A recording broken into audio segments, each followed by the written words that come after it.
Okay, last problem is a little trickier because I have two steps to this reaction, step 1, step 2, but in this case, step 2 is the rate determining step. It's significantly slower than the other one.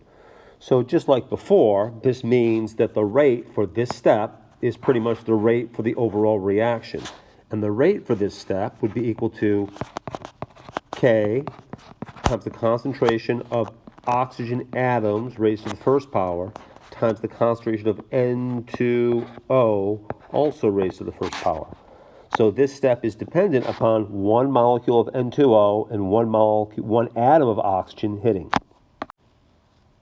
The difficult thing is now oxygen atoms are in the rate law, which, if you think about it, you're not even going to see oxygen atoms because it is an intermediate. It actually reacts and forms, and so it's not even going to show up. So the rate law for the overall reaction cannot be dependent on oxygen atoms. We have to rewrite it. So what you need to think about is what determines the concentration of oxygen atoms. Well, the amount of oxygen depends on the speed of this first reaction. So the speed of this first reaction depends on the concentration of N2O and the rate constant for N2O.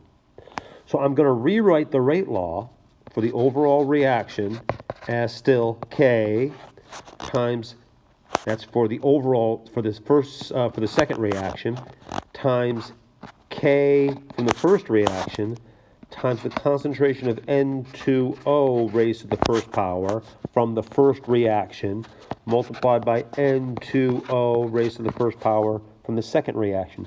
So essentially what I'm doing here is I'm substituting in what the rate constant, substituting what the concentration of oxygen atoms is equal to.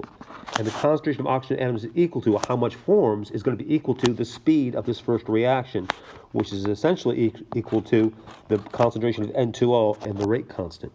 So therefore, eventually you get down to the fact that you can combine one constant and another constant together to get an overall rate constant. And so the overall rate law would look like K times the concentration of N2O raised to the first power times the concentration of N2O raised to the first power, which of course can easily be rewritten as the concentration of N2O squared.